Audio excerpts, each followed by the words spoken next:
I grew up with the Disney shows of the 2000s. I didn't have cable, but every Saturday morning while munching on some Oreo, O's, or French Toast Crunch, I still got to see all my favorite shows for a couple hours on the ABC Saturday morning. That arena is so nostalgic for me. So for today's video, I wanted to lean into that nostalgia for a bit by bringing to you 16 Disney characters from the 2000s in minifigure form. So without further ado, let's jump into it.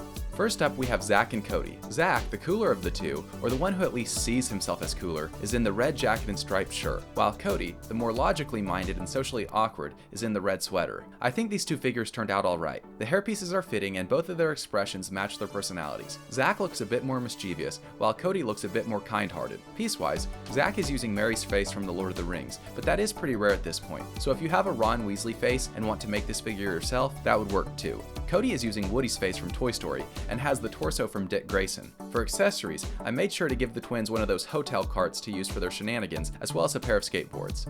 Changing gears a bit, we have an animated duo with Kim Possible and Ron Stoppable. I think Kim is looking quite confident with her smirk, which is fitting for her, while Ron looks meeker. Additionally, he has a scared alternate face. Maybe Dr. Draken showed up. I couldn't forget about Rufus, but unfortunately, LEGO doesn't make a naked mole rat. However, they do have a Niffler from the Fantastic Beasts series, so he's gonna be our Rufus. He can fit into Ron's backpack, just like in the show, and Kim Possible has her pager, so she knows what's the sitch. I've given her some rope since that's something every spy carries around with them. For piece notes, Kim Possible has Ginny Weasley's face and Ethan Hunt's body from Mission Impossible. Her legs are from the Ninja Turtles line. For Kim, I feel like there wasn't a perfect hairpiece. I think Ariel's hairpiece in orange would be perfect, but unfortunately that doesn't exist. So I just went with the one that I thought was the closest. Ron has Green Arrow's hair and Agent 13's body from Marvel. Moving right along to our first individual, we have Lizzie McGuire, played by Hilary Duff. She's another one where I didn't have a perfect hairpiece, but I think this one fits her okay. And it kind of helps that she has a lot of different hairstyles throughout the episodes. The head is Dorothy's from Wizard of Oz, and I think it's a decent match.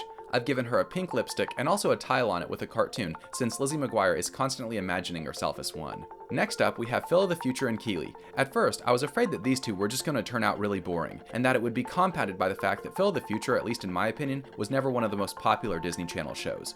But in spite of that, I think the resemblances actually turned out really well for both of these characters. Phil is using a Peter Parker head, along with the Series 16 spy's hair. For Keeley, I think this headpiece from Queenie Goldstein from Fantastic Beasts actually looks a lot like her, especially with the big smiles. I just wish the eyes were open, but it definitely fits the personality and looks of the original character. For an accessory, I gave Phil the Wizard, his futurized PDA that he used in the show. Does anybody else remember how insanely popular PDAs were back in the 2000s? I remember getting one in a cereal box one time and I was so pumped. You can comment down below the best thing you ever got in a cereal box. When researching this video, I actually found pictures online of the cereal box one that I had, and now I wish that I still had it.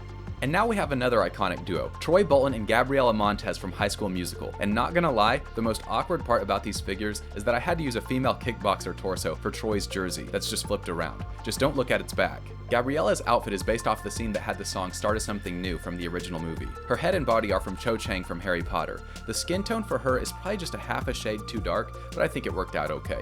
Troy Bolton is using Cedric Diggory's head, rest in peace. I've given them both microphones, and I also built a basketball hoop for Troy that uses some snot techniques to make the white shooter square. Next up, we have Raven Baxter from That's So Raven. And I think one of the most memorable things about this character is her huge sassy personality with all of her really expressive faces. I don't think this head has enough attitude for that, but it's the best I had. It's from Barbara Gordon from the Lego Batman movie. I was really lucky to have this dark brown pigtails piece, but if you don't have it, I'm sure other dark brown or black hair pieces would do just fine as well, since she does have a lot of different hairstyles in the show. I do think the purple jacket and legs are a pretty good match for her, since it matches a lot of the promotional posters. But really, any kind of loud outfit could work for her, since that's fitting for her personality. Moving on to one of my favorite shows, we have Louis Stevens from Even Stevens, of course played by Shia LaBeouf. And while I don't think the look of the face is a perfect match for Louis Stevens, I think the exaggerated grin captures the personality of Louis Stevens and his crazy antics perfectly, as he was always running around getting himself into all kinds of trouble. This version is based off of the Even Stevens movie, so he's equipped with an oar, pineapple, and life jacket, along with a Hawaiian shirt. I think Frodo Baggins' hair is a good match, and that headpiece is Dick Grayson's from the Lego Batman movie, which is really fitting since they share a lot of the same personality traits. Moving on to another Disney Channel essential, we have Hannah Montana, aka Miley Stewart. While I think the hairpiece is the right shape, I really wish it had some dark highlights in it to take it to the next level. For her face, I'm using Ariel, and her body is from Scarlet Witch from the Avengers. If you've seen the show, you know that one of the major themes is Hannah Montana balancing her life as a superstar with her regular life as the ordinary Miley Stewart. So for her accessory, I actually gave her an alternate head and hair to represent her as Miley Stewart. That alternate head is from Toy Story's Jessie, and I think it does a good job of showing the more ordinary side of Hannah Montana. To finish out our list on a bang, we have the group of 4 from Camp Rock, and I based these 4 off of this picture. The funnest part of building these figures was figuring out what shaggy hairpiece to use for the Jonas brothers. Long hair for guys in the 2000s was really something else. Nick Jonas is using Jay's hair from Ninjago, along with Gray's torso from Jurassic World. Joe Jonas is using the lifeguard hair in black, along with Bruce Banner's face. For him, I think the skin tone could have been maybe half a shade darker, but I figured going up to the Aladdin skin tone would be a bit too dark. In spite of Kevin being the forgotten Jonas brother, I actually think he turned out the best in this group. His hair is from Rex Dangervest, he's wearing a scarf, and his legs, which come from Harry Potter's Filch, make his outfit look more flowing and dressed up. Demi Lovato is using Joyce Byers' hair from Stranger Things, and I think Padme's head did a great job of capturing Demi Lovato's wide open smile. All the bandmates have their respective instruments, and to add just a bit more flair, I made an amp that can plug into Nick Jonas's guitar. And that concludes our list of 16 Disney Channel characters. This was another video that was a lot of fun to make while also being quite nostalgic. If you have any suggestions for how to make these figures even better, let me know. And if I forgot about your favorite Disney show or movie, make sure to tell me about that as well. If you have any ideas for other videos you'd like to see or just other opinions, leave a comment. And until next time, see you later.